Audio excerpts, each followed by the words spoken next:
In this video here right now, we're moving into more of the tangible things that you're actually going to do with your body to increase your metabolism and increase your testosterone levels. And we're talking about your training, your workouts, and your progressive overload when you're in the gym. Now, you might have heard about progressive overload or as a term if you've been in the gym before. A progressive overload in a nutshell basically just means that we are overloading the muscles based on what it's used to do, aka more weights on the bar, more sets, or more reps. We're overloading the body and we're progressively doing it to then force the body to adapt, okay? Build muscle, stress the muscle, break the muscle down, increase your strengths, and so forth, okay? Now, what I will talk to you about first about, progressive overloading. Like the whole point with progressive overloading is obviously to get stronger and become bigger, to build more muscle, okay? Now, a lot of the times, I remember working with females over the years, back then, a lot of them, they were like, they were scared of weights completely because they were scared of getting bulky.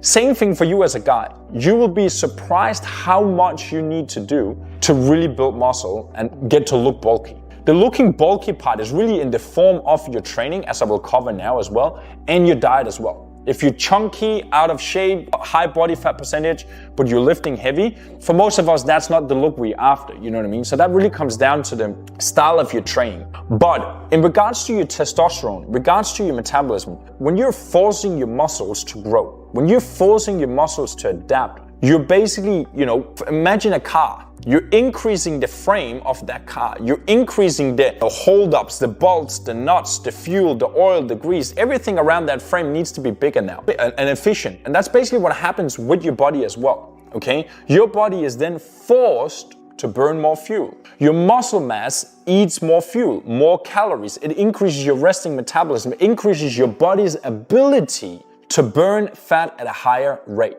This is the number one issue that comes when you're trying to get in shape. Because what you do is that you are decreasing your calories and you're upping your activity, aka cardio, you know what I mean? You're doing a lot more activity to burn that extra calories. Now, what happens there is that you're basically going in two different directions and you're shutting down that fire. You're weakening the body's ability to burn fat. That's why you see people with higher muscle mass, they can eat more calories and still look lean, okay? It's because their body is upgraded. It's more in tune and it's more inclined to just burn your fat as fuel because it has the muscle mass on the body. So when we're talking about progressive overload and in direct correlation with your testosterone, okay, and with your metabolism to burn fat, your body's ability to burn fat is in direct correlation with the amount of muscle mass you have on your body. So when you think about you want to become leaner, more aesthetic, have a better body, okay, you're thinking about progressive overload. I need to become stronger, I need to lift more, I need to have a higher intensity in my workouts, okay? Now, boiling that down in terms of like how do you actually do it, and that's what we teach a lot of our guys inside our coaching programs.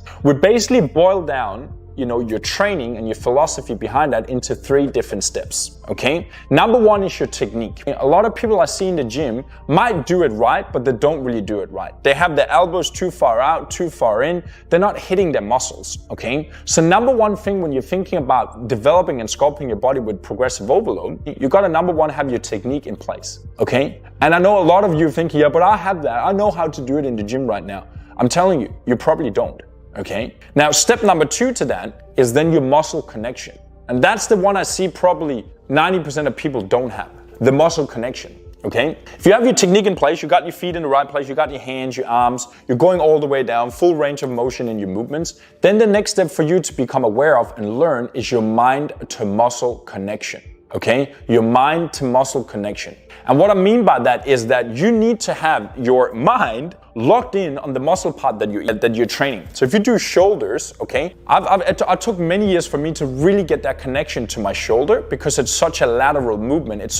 I can get so much momentum. But when you think about your movement here in your shoulder, it's really only that little point you want to isolate and when you feel. Okay, when you do your chest, okay, when you go up and down, a lot of people just go up and down, and what they only use, they use the joints, the arms, the triceps, the movement to get it up, but they're not connecting with the chest. They're not feeling the contraction in the chest. Okay, so when you think about your mind to muscle connection, the easiest thing to do, to be honest, is go in on YouTube right now and then search on bodybuilding posing routines, flexing legs, flexing chest, bodybuilding posing. Because doing that, okay, like I don't want to stand up right now in the camera, but when you're sitting down, when you're squeezing your glutes, you're squeezing your calf, you're squeezing your quads, you're squeezing your chest, you're squeezing your arms like you would do in a pose, you're learning how to build that mind to muscle connection. So then when you go into the gym, it's so much easier, my friend, to really just do it, to connect it.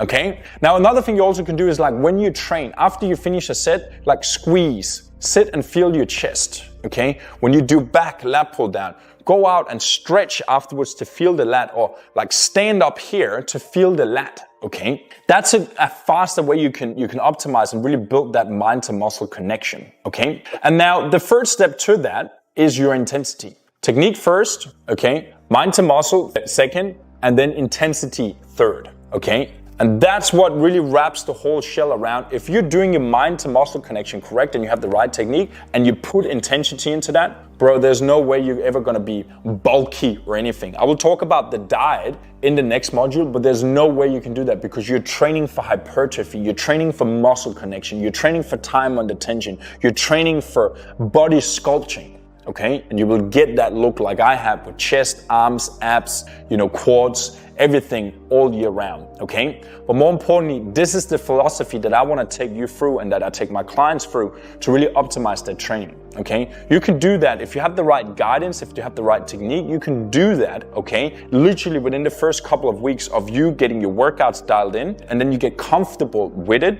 you're doing it with the right connection, and then you're adding onto it. You're progressively overloading the muscles, okay? With the right intensity and with the right just no fear under the bar and just push it up. I'm telling you, my friend, no better tool for that in the gym to really increase your progress, your T levels, your energy, and how you feel and how you look about yourself there. All right, so I'll see you in the next video.